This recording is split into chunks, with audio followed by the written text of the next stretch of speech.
मरा, ठीक है ना, उल्टा नाम जपत जग जाना, वाल्मीकि भयो ब्रह्म समाना। मरा से शुरू किया और लास्ट में नाम क्या निकला, मरा मरा मरा मरा मरा मरा मरा मरा मरा मरा मरा मरा मरा। राम शब्द का उच्चारण होने लगा और त्रिकालदर्शी, तीनों कालों को जानने वाले वाल्मीकि कौन हो गए, ब्रह्मचर्य, जन्म से जिन्होंने ब्रह्मचर्य का पालन किया। ऐसे त्रिकालदर्शी वाल्मीकि के आश्रम में मां भागीरथी लव और कुश को लेकर के आई और छोड़ दिया। अब यहां से आगे देखें, आगे देखें, इसके बाद आंसर मिल गया, कभी भूलेगा नहीं, ध्यान रखिएगा। चौथे नंबर के प्रश्न पर चलेंगे, भवभूति विरचितम काव्यम अस्ति।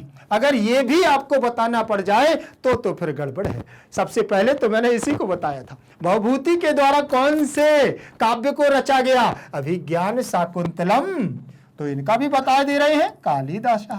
अभिज्ञान शाकुंतलम को किसने रचा, कालिदास। मेघदूतम, ये भी अपने कालिदास, ठीक है ना, मेघदूतम कालिदास। और क्या, रामायणम, जल्दी से बताओ, वाल्मीकि ही। कौन है, वाल्मीकि, बन जाएगा वाल्मीकि। और क्या, उत्तर रामचरितम भवभूति, उत्तर रामचरितम भवभूति। मिल गया। भवभूति के द्वारा रचित काव्य कौन सा है, बतला दें, जल्दी से बताइए अभी, क्योंकि ये वाले याद रख लेना, क्योंकि आगे आने वाले हैं, पूछूंगा अभी। अभिज्ञान शाकुंतलम और मेघदूतम कालिदास, रामायणम वाल्मीकि और उत्तर रामचरितम भवभूति, ठीक है ना। भवभूति के द्वारा रचित काव्य कौन सा है, उत्तर रामचरितम। मैंने अभी शुरुआत में बताए थे, भवभूति के द्वारा 3 नाटक लिखे गए हैं, उत्तर रामचरितम, महावीर चरितम, मालती माधवम, ठीक है ना। इन तीनों जो नाटक हैं ये विदूषक रहित हैं। चलिए आगे देखें, इसके बाद प्रश्न क्रमांक 5 पर चलेंगे और प्रश्न नंबर 5 का हमारा क्या है, ध्यान से देखें। कौशल्या कस्य माता आसीत, कौशल्या कस्य माता आसीत, कौशल्या किसकी माता थी।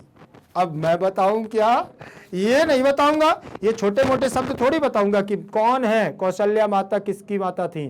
जल्दी से बताइए, जल्दी से बतलाइए, कौशल्या किसकी माता थी, राम की, लक्ष्मण की, भरत की, शत्रुघ्न की।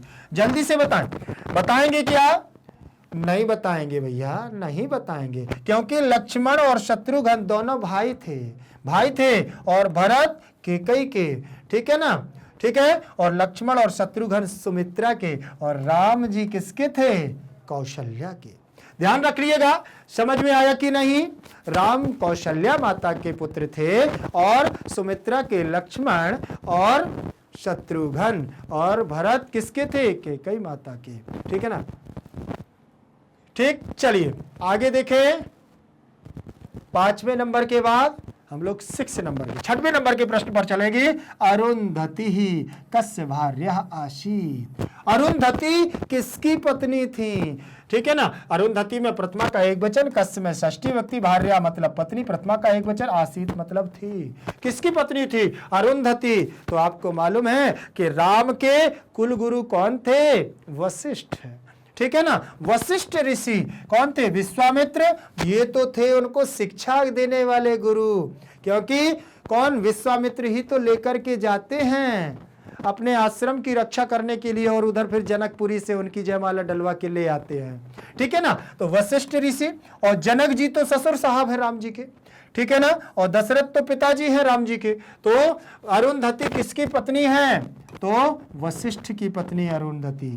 किसकी है, वशिष्ठ ऋषि की। क्योंकि बाल कौतुकम जो पाठ है, इसमें आपने देखा होगा कि अरुंधति और जनक जी और कौशल्या माता वाल्मीकि के आश्रम में जाते हैं, वहीं तो बाल कौतुकम देखते हैं, किसका, लव और कुश का, ठीक है ना। वाल्मीकि कस्य ग्रंथस्य रचनाकार, वाल्मीकि ऋषि किस ग्रंथ के रचनाकार हैं, जल्दी से बताएं, वाल्मीकि किस ग्रंथ के रचनाकार हैं, बताएंगे क्या आप, जल्दी से बताइए, वाल्मीकि किस ग्रंथ के रचनाकार हैं, रामायण, महाभारत, अध्यात्म रामायण और उत्तर रामचरितम। मैं बिल्कुल नहीं बताने वाला, मैं नहीं बताने वाला, क्योंकि मैंने बता दिया है। आप लोग जल्दी से आंसर दीजिए, आप लोग जल्दी से दे, फिर मैं आपके आंसर को मैच करवा दूंगा, बस, ठीक है। रामायण, रामायणस्य, रामायण वाल्मीकि में प्रथमा का एक वचन, कस्य में षष्ठी का एक वचन, ग्रंथस्य में षष्ठी का एक वचन, रचनाकारः प्रथमा का एक वचन। ठीक है, चलिए आगे देखते हैं।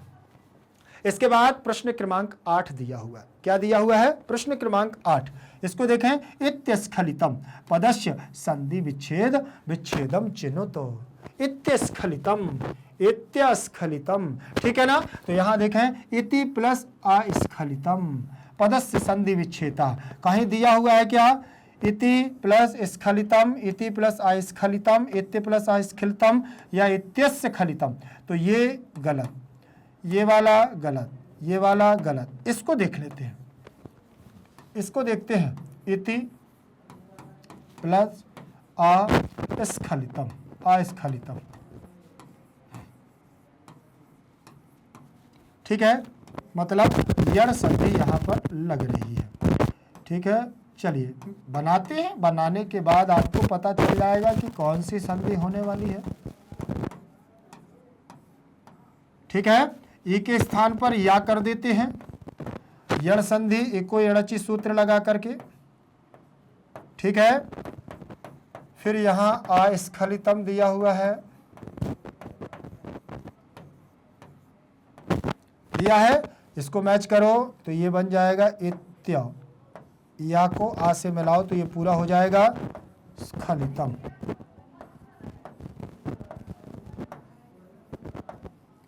खलितम, ठीक है, इत्यस्खलितम बन जाएगा इत्यस्खलितम। मतलब यहां पर यण संधि है। मैच करो जल्दी से, बिल्कुल राइट, मैच कर लिया ना।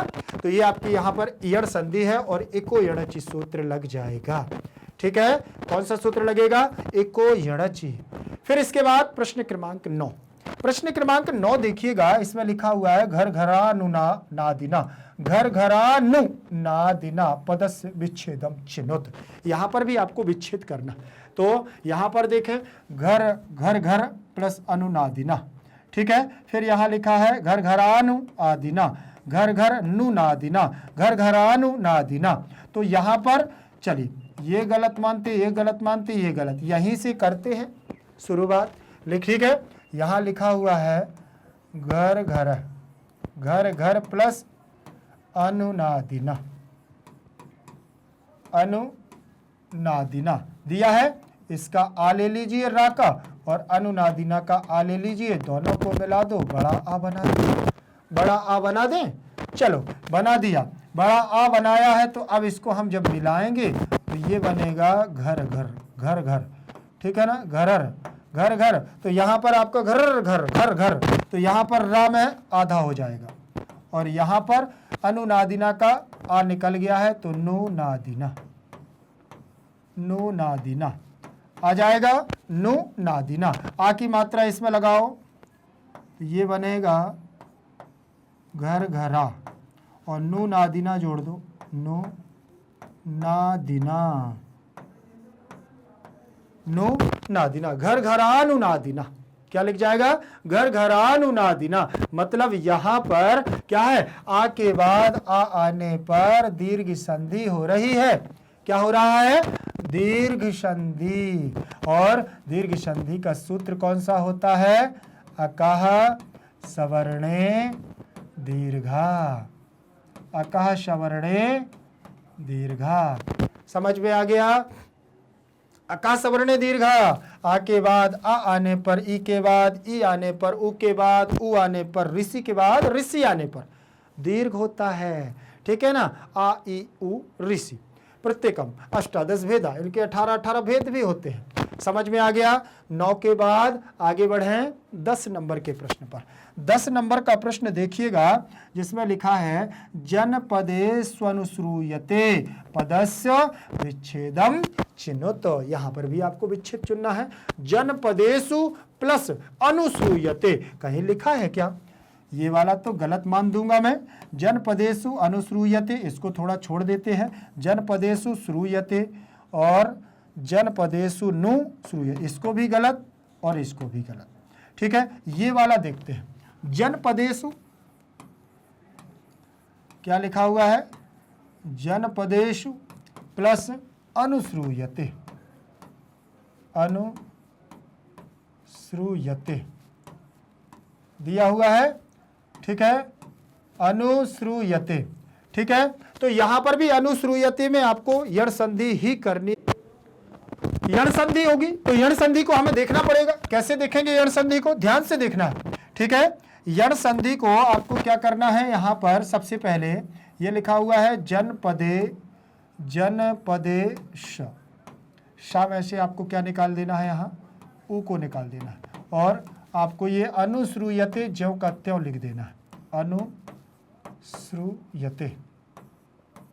अनुश्रूयते आपने ये लिख दिया, ठीक है। अब यहां पर यण संधि एको यणचि सूत्र लगेगा। कौन सा? एको यणचि। क्या लगेगा? एको यणचि। एको यणचि सूत्र होता है तो ये कहता है ई के स्थान पर या कर दो, ऊ के स्थान पर वा कर दो, ऋषि के स्थान पर रा कर दो, और लिरी के स्थान पर ला कर दो। ये आपकी यण संधि का नियम है। तो यहाँ ऊ है तो यहाँ पर आप क्या करोगे, जन पदे श, और ऊ के स्थान पर वा कर दोगे।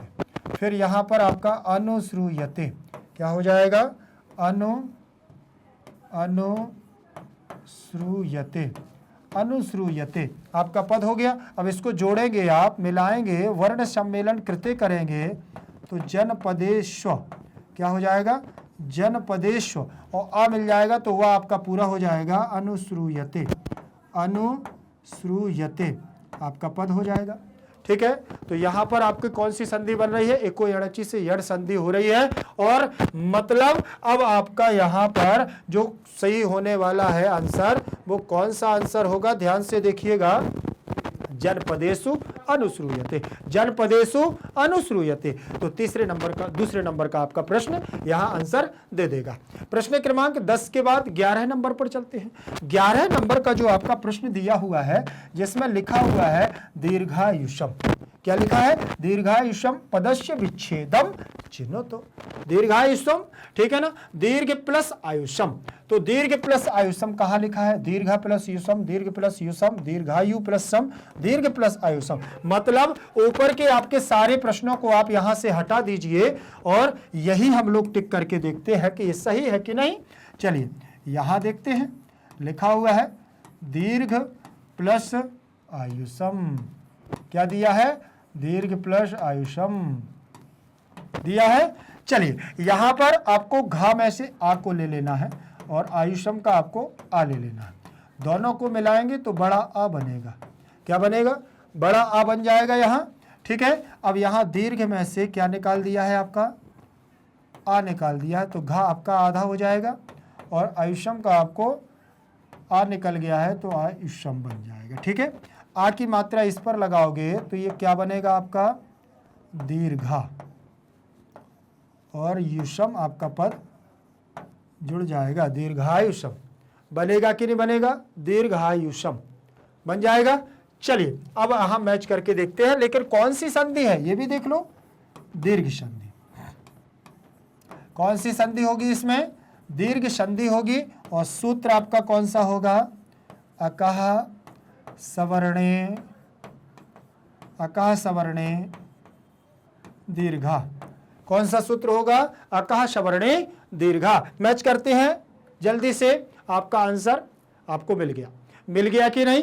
चलिए आगे देखते हैं अगले प्रश्न पर। अगले प्रश्न पर देखते हैं, ये मोस्ट इंपोर्टेंट क्वेश्चन आप लोग ध्यान रखिएगा, परीक्षा के लिए बहुत ही महत्वपूर्ण है, इसलिए मैं आपको यहाँ पर थोड़ा सा अतिरिक्त समय देकर के इनको बता रहा हूँ। यहाँ पर लिखा हुआ है विनय शिश्रो, विनय शिश्रो पदस्य विग्रह किम, ठीक है ना। तो विनय शिश्रा मतलब ये विग्रह पद है, मतलब समास है। विग्रह पद का मतलब समास पद, विग्रह का पद का मतलब समास के पद हैं। तो आपको समास पदों में क्या करना है, विनय शिश्रा, विनयम शिश्रम, विनयेन शिश्रा या विनयाय शिशिर, ठीक है ना। तो यहाँ पर भी समस्त विग्रह का विनय शिश्रा में तो आपका विनयेन शिश्रा तृतीय तत्पुरुष समास हो जाएगा। विनयेन, विनय से शिशिर, ठीक है ना, ठंडा, विनयशील। प्रश्न क्रमांक 13 पर चलेंगे, जहां लिखा हुआ है आयस्कांत कांत शकलः, ठीक है ना, अयस्कांत शकलः पदस्य विग्रह। यहां पर भी आपको विग्रह, अयस्कांतस्य शकलः, अयस्कांतम शकलम, फिर अयस्कांतात शकलः, फिर अयस्कांताय शकलम। तो क्या हो जाएगा यहां पर, पहला षष्ठी विभक्ति हो जाएगा अयस्कांतस्य शकलः। ये आपके समास विग्रह हैं, तो जहां पर आपकी विभक्तियों का लोप होता है वहां समास हो जाता है। चौथे नंबर पर देखें पशु समामनाये, पशु समामनाये पदस्य विग्रहम किम, तो यहां पर भी क्या हो जाएगा, पशु नाम समामनाये, वही षष्ठी विभक्ति का बहुवचन ही लगेगा, पशु नाम समामनाये, ठीक, समामनायः। तो यहां पर भी आपका षष्ठी है, ये पशु नाम षष्ठी का बहुवचन है, ठीक है, तो यहां पर भी पशु समामनाये। फिर इसके बाद हम लोग आगे बढ़ेंगे, अस्खलितम, क्या दिया हुआ है, अस्खलितम, अस्खलितम पदस्य विग्रहम, तो यहां पर भी न स्खलितम बराबर अस्खलितम, न स्खलितम और न और अस्खलितमे और अस्खलितम, तो इसका भी पहले वाला ही हमारा आंसर सही होगा, न स्खलितम बराबर अस्खलितम, ठीक है। 15 नंबर के प्रश्न के बाद हम लोग चलेंगे आगे। आगे दिया हुआ है संस्कृतेन उत्तरम, संस्कृत के द्वारा अब आपको क्या देना है, यहां उत्तर देना है। संस्कृत के द्वारा उत्तर देना है तो थोड़ा पढ़ना तो पड़ेगा। संस्कृतेन उत्तरम दीयताम, उसने यही कहा संस्कृत के द्वारा उत्तर को दो। पहला प्रश्न दिया है नेपथ्य कोलाहलम श्रुत्वा जनका किम कथयति। नेपथ्य का मतलब समझते हैं, नेपथ्य का मतलब होता है पर्दे के पीछे से, पर्दे के पीछे से आवाज जब आई, कोलाहलम का मतलब शोर सुनाई दिया, श्रुत्वा माने सुन करके, कोलाहल को सुन करके या आवाज को सुन करके, जनका माने जनकपुरी के राजा, किम माने किम, क्या माने क्या, ठीक है ना, किम माने क्या, कथयति माने कहते हैं, ठीक है, वो क्या कहते हैं। जब कोलाहल आवाज सुनाई दिया पर्दे के पीछे से, तो उन्होंने क्या क्या कहा, बताएंगे क्या, उन्होंने कहा कि मतलब जब गुरुजी ने आज अतिथियों के आने की वजह से पढ़ने से बच्चों की छुट्टी कर दी है, शिष्टान अध्याय, ठीक है ना, क्रीडताम बटूनाम कोलाहल, नेपथ्ये कोलाहलम श्रुत्वा जनका कथयति शिष्टान अध्याय इति क्रीडताम बटूनाम कोलाहलः। बोले आज अध्ययन के समय अवकाश कर देने के कारण उनका क्या है, आज जो क्रीडता माने खेलते हुए, बटूनाम माने ब्रह्मचारियों का, कोलाहलम माने शोर सुनाई दे रहा है। तो नेपथ्य माने पर्दे के पीछे से, कोलाहलम माने कोलाहल आवाज शोर, श्रुत्वा में श्रु धातु कित्वा प्रत्यय, सुन करके, जनका में प्रथमा का एक वचन, जनक कथयति कथयता कथयंती कहते हैं। शिष्टान अध्याय, शिष्ट अध्याय, ठीक है ना, शिष्टाचार का अध्याय, पढ़ने का अध्याय, इति क्रीडताम में द्वितीय विभक्ति, बटू नाम में षष्ठी का बहुवचन कोलाहला, ठीक है ना, तो कोलाहला का मतलब कोलाहलम शोर। आगे दिया हुआ है राजपुरुषस्य तीक्ष्ण तरह आयुध श्रेणः किम न सहन्ते। राजपुरुष के, राजा के पुरुषों के, मतलब जो सिपाही थे, जो राजपुरुष के, जो घोड़े के पीछे लगे हुए थे, कौन सा घोड़ा था, अश्वमेघ यज्ञ का घोड़ा। तो उस राजा के जो सिपाही लगे हुए थे, वो तीक्ष्ण तर, कठोर शब्दों को आयुध श्रेण, मतलब धनुष बाण आदि को लिए हुए, किम माने क्या, ना माने नहीं, सहनते माने सहते हैं, क्या नहीं सहन करते हैं, ठीक है ना, तो कठोर वाणी को नहीं सहते हैं। राजपुरुषस्य तीक्ष्ण तरह आयुध श्रेणया तृप्ताम वाचम ना सहनते, कठोर वाणी को सहन नहीं कर रहे थे। राजपुरुषस्य में षष्ठी का एक वचन, क्योंकि जब लब बोलने लगे थे ना, कुछ बोल रहे थे ना, बोले चलो इस घोड़े को पत्थर मारते हुए ले चलो आश्रम की ओर, ठीक है, तो राजपुरुषस्य में षष्ठी का एक वचन, तीक्ष्ण तरह में प्रथमा का बहुवचन, आयुध श्रेण श्रेणः, तो यहाँ पर प्रथमा का बहुवचन, तृप्ताम में द्वितीय, वाचम में द्वितीय, ना माने नहीं, सहत सहेत सहन्ते, तो यहाँ पर भी बहुवचन। बटवा अश्वम कथम वर्णयति, बटवा माने ब्रह्मचारियों, ठीक है ना, ब्रह्मचारियों के द्वारा, अश्वम माने घोड़े को, कथम माने कैसे, वर्णयंती माने वर्णित किया गया, कैसे बताया गया, ठीक है, ब्रह्मचारियों ने घोड़े के बारे में कैसा, भूत विशेषम, बोले ऐसा विशेष प्राणी आया है जिसका केवल नाम सुनते थे, देखा कभी नहीं था। बटवाहा, बटु के रूप है, प्रथमा का बहुवचन है, ठीक है ना, और अश्वम माने घोड़ा, और भूत विशेषम वर्णयति, भूत विशेष के रूप में इसका वर्णन किया है। बोले उसकी पूंछ बढ़िया से, पीछे की पुच्छम डुल रही है, और ग्रास को खाता है, और सजा हुआ है अच्छा सा, ठीक है, वर्णयति वर्णयतः वर्णयंती, तो बहुवचन का रूप यहाँ पर भी आपका लगा हुआ है। ठीक है, फिर इसके बाद आगे देखेंगे 17 नंबर का प्रश्न, जिसमें लिखा हुआ है प्रश्न निर्माणम कुरुत। प्रश्नों का निर्माण करना है, तो प्रश्नों का निर्माण हम लोगों को देखना है। तो 17 नंबर का प्रश्न है। देखिए, मैंने आपको कई बार प्रश्नों का निर्माण करवाया है, जिसमें आपका कह, कम, कैन, कस्मई, कस्मात, कस, कस्मिन आप लोगों ने किए कि नहीं, ये बताइए मुझे। किए हैं? किम के रूप याद किए कि नहीं? अगर आप लोगों ने कर लिए होंगे तो निश्चित है कि आप ये इसको अच्छे से कर लेंगे। सबसे पहला दिया हुआ है हे बटवा। क्या दिया हुआ है? हे बटवः लोष्ठैः अभिघ्नन्तः उपनयत एनम अश्वम। क्या कह रहे हैं? हे ब्रह्मचारियों। सभी से कौन कह रहे हैं? लव कह रहे हैं। लव कह रहे हैं हे ब्रह्मचारियों। और जितने भी ब्रह्मचारी बालक थे, बटुक ब्राह्मण, तो वहां बटुक ब्रह्मचारी थे, उनसे कह रहे हैं जब, कब? जब उन्होंने देखा कि अश्वमेध यज्ञ का घोड़ा खड़ा हुआ है और इस पर एक चुनौती लिखी हुई है, तो उन्होंने देखा और कहा कि हे बटवा, हे ब्रह्मचारियों, लोष्ठैः माने मिट्टी के ढेले, मिट्टी के ढेलों से अभिघ्नन्तः प्रहार करते हुए उपनयत ले जाओ एनम इस अश्वम माने घोड़े को, इस घोड़े को ले जाओ कहां? आश्रम के पास ले जाओ। देखते हैं कौन यहां से आश्रम से ये घोड़ा लेकर के जाता है। मैं भी देखता हूं, चुनौती को स्वीकार करता हूं। ठीक है ना। अब यहां पर देखें, लोष्ठैः में लगा हुआ है आपका क्या? तृतीय विभक्ति का बहुवचन। लेकिन बस इतना होता है किस प्रकार से घोड़े को लेकर के गए। तो यहां पर आपका कथम माने कैसे, कैसे घोड़े को ले गए? लोष्ठैः, लोष्ठैः माने ढेलों से प्रहार करते हुए। तो यहां पर कथम भी आ जाएगा, कीदृशा भी आ जाएगा और कई तो आ ही जाएगा। ठीक, तो यहां पर आप देखिएगा आंसर में आपका क्या हो जाएगा? हे बटवः कथम अभिघ्नतः अभिघ्नन्तः उपनयत एनम अश्वम, इस घोड़े को। हे बटवः कथम अभिघ्नतः अभिघ्नन्तः उपनयत एनम अश्वम बन जाएगा। फिर दिया हुआ है उत्पथैः मम मम मनाः पारिप्लवम धावति। दिया हुआ है कि नहीं? तो उत्पथैः माने मन में बेचैन, उत्फल होना, और अर्थात बेचैनी मचना, खलबली होना, और उथल पुथल होना। मम माने मेरे, मन माने मन में, पारिप्लवम धावती अर्थात ऐसा लग रहा है कि मेरा मन बिल्कुल उत्फल हो रहा है, मुझे उसे देखने के लिए, लव को देखने के लिए। तो यहां पर देखे तृतीया का बहुवचन है, और ये जो षष्ठी का एक वचन रूप लगा हुआ है, ये अस्मद का रूप है। किसका रूप है? ये अस्मद का रूप लगा हुआ है। अस्मद में आपने देखे होंगे अहम, अहम माम मया मह्यम, अहम माम मया मह्यम, मत मम मई। ये आप षष्ठी विभक्ति का एक वचन रूप देखिएगा, मम दिया हुआ है ना। तो यहां पर देखें, मम की जगह पर आपका क्या हो जाएगा? क्या हो जाएगा? कहा, कम, कैन, कस्मई, कस्मात, कस। क्या आ जाएगा यहां? कस। षष्ठी विभक्ति का रूप लग जाएगा। ठीक, तो यहां देखेंगे तृतीया का बहुवचन, षष्ठी का एक वचन, प्रथमा का एक वचन, पारिप्लवम द्वितीय, धावति धावतः धावन्ति लट लकार प्रथम पुरुष एक वचन का रूप हो जाएगा। इसके बाद आगे दिया हुआ है विस्फारित सरासना, अर्थात अपने धन को सरसंधान किए हुए, सजाए हुए या खड़े हुए, धनुष को साध करके, आयुधीय श्रेयणा। ठीक, धनु बाण को लिए हुए, कुमार माने कौन? कुमार, लव, तर्जयन्ति गरते, गरजते हैं वहीं से।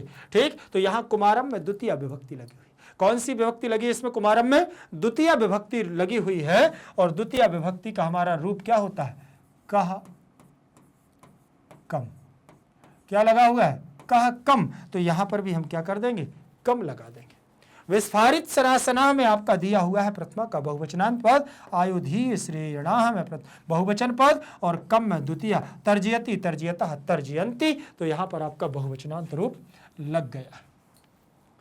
इसके बाद हम लोग 18 नंबर के प्रश्न पर चलेंगे। 18 नंबर का प्रश्न हमारा क्या कहता है? हिंदी भाषया सा प्रसंग व्याख्याम करो। हिंदी भाषा के द्वारा संदर्भ प्रसंग व्याख्या को करो।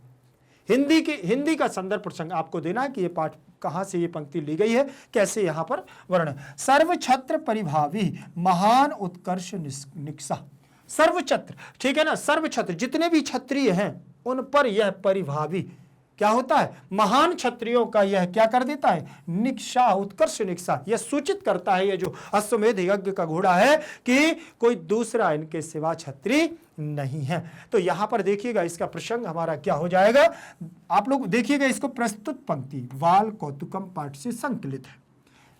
भाई बाल कौतुकम हमारा पाठ चल रहा है, वहीं से लिया गया है। वाल्मीकि आश्रम में लव के साथ ब्रह्मचारी सहपाठी खेल रहे हैं, लव के साथ में ब्रह्मचारी सहपाठी खेल रहे हैं, और इसी समय कुछ वटुगण आकर के लव को आश्रम से के निकट अश्वमेध घोड़े की सूचना देते हैं। यह अश्वमेध यज्ञ का घोड़ा रक्षकों से घिरा हुआ है, और लव उस अश्वमेध यज्ञ के महत्व को अपने मन में विचार करता हुआ कहता है।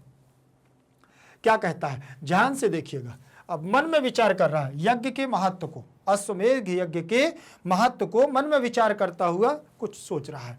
व्याख्या देखिएगा, यह अश्वमेध यज्ञ का घोड़ा है और यह क्षत्रियों की शक्ति का सूचक होता है।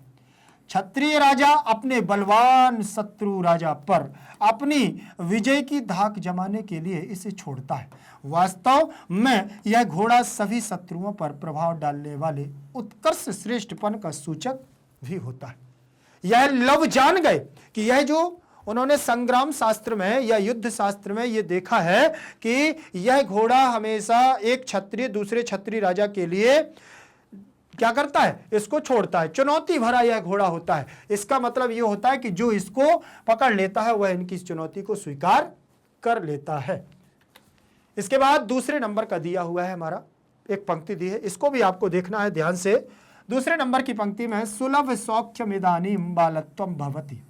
अब यहां पर जो ये वर्णन चल रहा है, ये कौन सा वर्णन चल रहा है, कौशल्या माता जनक जी से कहती हैं, क्या कहती हैं कि सौख्य सुलभ सौख्यमिदानीं बालत्वं भवति, जो बचपन की बाल्यकाल की जो क्या होती है, सुलभ सुख साधन होते हैं, आनंद की प्राप्ति का साधन होता है। इसमें बच्चे क्या करते हैं, इसमें बहुमूल्य वस्तुओं की उनकी कोई गणना नहीं होती, वो तो छोटे छोटे खेल में ही अपने आनंद को प्राप्त कर लेते हैं। कोई ऐसा जरूरी नहीं है कि मुझे नहीं बहुत कीमती बहुमूल्य वस्तु ही चाहिए, जहां उनको आनंद आता है वहीं पर वह अपनी आनंद की परिपूर्ति को कर लेते हैं। सुलभ सौख्यमिदानीं बालत्वं भवति, बोले सबसे अच्छा बाल भाव होता है, अर्थात बाल का स्वभाव होता है।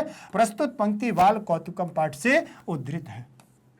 वाल्मीकि आश्रम में अतिथि के रूप में जनक, कौशल्या और अरुंधति आए हुए हैं, और उनके आने से आश्रम में अवकाश कर दिया गया है, और सभी छात्रगण खेलते हुए शोर भी मचा रहे हैं, और इस शोर को सुनकर के कौशल्या जनक को बता रही।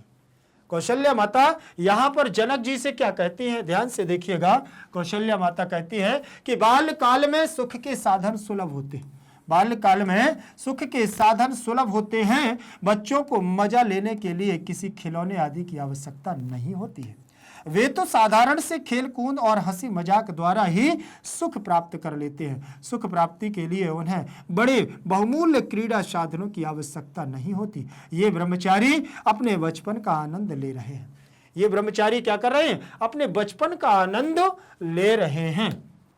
इसके बाद 19 नंबर का प्रश्न है, यहां पर दिया हुआ है अधोलिखित वाक्यानाम रिक्त स्थानी निर्देशानुसारम पूर्यत। अधोलिखित वाक्यानाम रिक्त स्थानानि निर्देशानुसारम पूर्यत, नीचे लिखे हुए कुछ वाक्य हैं, उनको निर्देश के अनुसार आपको क्या करना है, पूरा करना है। और निर्देश के अनुसार आप इसको पूरा करेंगे तो कैसे करेंगे, बस वो ये ध्यान से देखिएगा। उन्होंने कहा है कि का एस राम भद्रश्य मुग्ध ललतैहि अंगई दारको अस्माकम लोचने क्रियापदेन।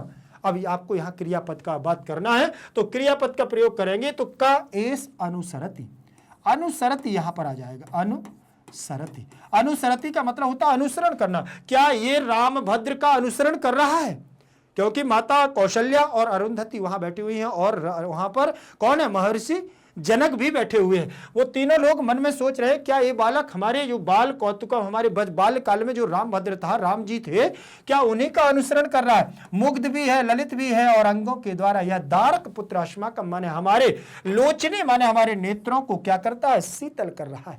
तो यहां आ जाएगा शीतलयति, शीतलयति, यहां पर शीतलता को महसूस करा रहा है ये बालक। फिर यहां देखेंगे आगे संबोधन करते हुए कहते हैं इतो पितावदेहि संबोधन जाता। जात का मतलब यहां पर पुत्र से लिया गया है, जाता पुत्र, इतो पितावदेहि, यहां पर भी मेरे पास भी तो आओ, युष्मा भी रपि तव तत्कांडम पठितव्यम एव ही कृदंत प्रत्यय। तो यहां पर देखिएगा बोले मेरे द्वारा भी तत्कांडम, इस कांड में पढ़ा गया था। क्या कब पढ़ा गया था? बोले युद्ध कांड में मैंने पढ़ा था कि यह एक क्या है, अश्वमेघ यज्ञ का घोड़ा है। प्रश्न क्रमांक 20 पर चलते हैं। 20 नंबर का प्रश्न हमारा क्या कहता है, ध्यान से देखिएगा। अधोलिखितेषु श्लोकेषु छंदो निर्देशः क्रियताम्, नीचे लिखे हुए श्लोकों में छंदों को निर्देश करना। छंद को निर्देश करने के लिए आपको करना क्या होगा? देखिए आपको मैं बता दूं यहां पर कि महिमा नाम ये तस्मिन विनय शिशिरो मोग्ध्यम आश्रणो। तो यहां पर सबसे पहले तो ये देखिएगा, यहां शिखरणी छंद हो जाएगा हमारा, ठीक है ना। कौन सा छंद होगा? यहां शिखरणी छंद होगा। और शिखरणी छंद में महिमा नाम, महिमा किसी की गुणगान कर दी जाए, ठीक है ना, तो यहां आपका शिखरणी छंद हो जाएगा। और यहां पर देखिएगा वत्सायाश्च रघुद्वयस्य च शिशवाव अस्मिन मंत्र अभिव्यजते, यहां पर भी आप देखिएगा हमारा कौन सा छंद हो जाएगा, शार्दूल विकृत छंद। और यहां पर पश्चात पुच्छम बत विपुलम तच्च धुनोति आजस्त्रम, तो यहां पर भी हमारा क्या है, मंदाक्रांता छंद हो जाएगा, मंदाक्रांता छंद हो जाएगा। इन छंदों की मैं बात में चर्चा करूंगा, आपको जब ग्रामर की क्लास लूंगा तो मैं आपको बहुत अच्छे से इन पर बात भी करूंगा अच्छे से। हो सकता है आपको अभी ज़्यादा ना समझ में आए, क्योंकि छंदों की शुरुआत से अगर हम नहीं देखेंगे तो फिर छंद को थोड़ा सा पकड़ पाना हमारे लिए कठिन होता है। प्रश्न क्रमांक 21 की बात करें, पाठम आश्रित उत्प्रेक्षा अलंकारस्य उपमा अलंकारस्य च उदाहरणम लिखत। यहाँ पर पाठ को आश्रय मान करके उत्प्रेक्षा और उपमा अलंकार के उदाहरण लगाना है, ठीक है ना। तो मैं आपको उत्प्रेक्षा अलंकार और उपमा अलंकार का शॉर्टकट तरीका बताऊं। जनु जानो मनु मानव आदि शब्द आ जाते हैं, वहां उत्प्रेक्षा अलंकार हो जाता है। और जहां सी सम सम समान तुल्य और जहां पर उपमावाची शब्द आ जाते हैं वहां उपमा अलंकार की बात होती है। तो यहां पर देखिएगा, यहां लिखा है वत्सायाश्च रघुदयस्य च शिशवास्मिन् अभिव्यजते संवृत्ति प्रतिबिंबते वो निखिलासा एव काकृति साधुति।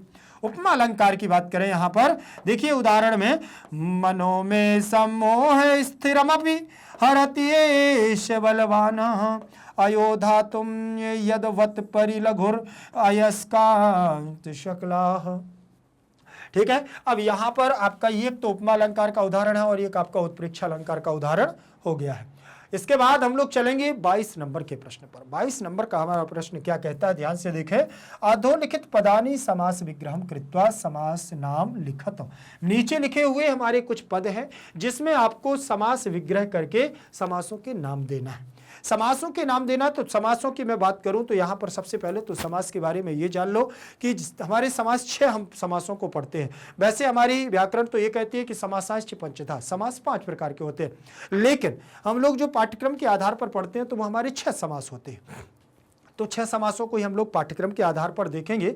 सबसे पहला अव्ययी भाव समास होता है, तो इसमें पूर्व पद प्रधान अव्ययी भाव समास कहलाता है, जिसमें पूर्व पद की प्रधानता होती है, ठीक है। फिर इसके बाद दिया हुआ है हमारा तत्पुरुष समास। तत्पुरुष हमारा जैसा होता है उत्तर पद प्रायण उत्तर पद प्रधान तत्पुरुषा, जिसमें प्रायः उत्तर पद प्रधान होता है, उसमें तत्पुरुष समास होता है। लेकिन तत्पुरुष के 2 भेद होते हैं, एक और कर्मधारय और द्विगु समास।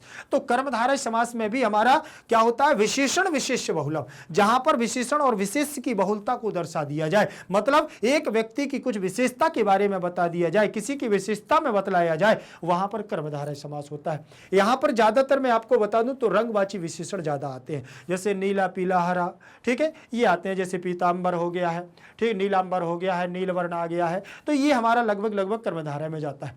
फिर द्विगु समास की बात करते हैं तो यहां पर संख्या पूर्व द्विगु, जिसमें संख्यावाची पद पहले होता है, वो द्विगु समास में हमारा जाता है। क्षुद्र जंतवा भी आता है जैसे, ठीक है ना। तो इसके बाद द्विगु समास के बाद द्वंद्व समास भी आता है। द्वंद्व समास में दो द्वंद्वम, जहां दोनों पद हमारे प्रधान होते हैं वहां द्वंद्व समास हो जाता है, ठीक है ना। और इसमें हमारा क्या होता है, जैसे माता चा पिता चा, ठीक है ना, समझ में आया ना। तो यहां पर और शब्द, ऐसा हम मानते हैं कि और शब्द, लेकिन कहीं कहीं पर क्षुद्र जंतु जिनमें जन्मजात वैरभाव होता है वहां पर भी होता है, ठीक है ना। और केसा केसी मुष्टा मुष्टि, ये इन सारे आदि पदों में भी हमारे द्वंद्व समास होता है। फिर इसके बाद लास्ट बचता है बहुब्रीहि। अनेक अवन्न पदार्थ है बहुब्रीहि, जहां पर अन्य पद की प्रधानता होती है वहां बहुब्रीहि समास होता है। तो यहां पर भी हम लोग समासों को देखते हैं।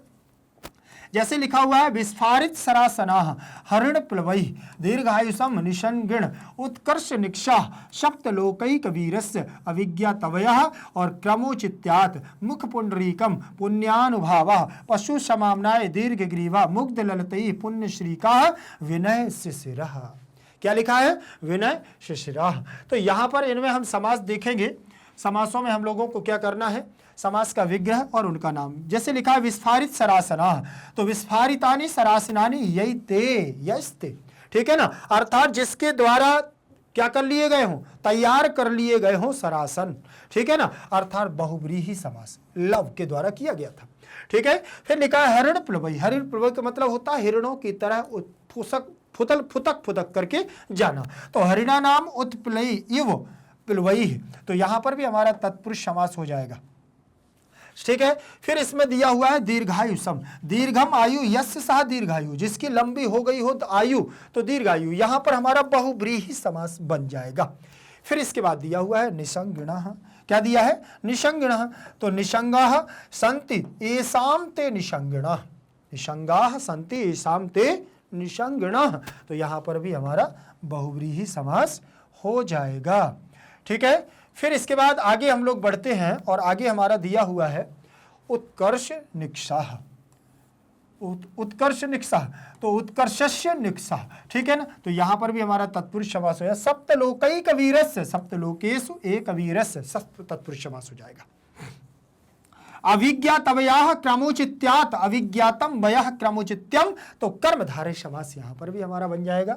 मुख पुंडरीकम, मुखे मुखे मुखमेव पुंडरीकम श्वेत कमलम, तत्पुरुष समास, ठीक है। फिर यहां पर पुण्यानुभावः पुण्यश्चासौ अनुभावः पवित्र प्रभावः महात्म्यम, तो यहां पर भी हमारा तत्पुरुष समास हो जाएगा। पशु समाम्नाय पशु वर्ग वर्णन अपरेह शास्त्रेह, तत्पुरुष समास।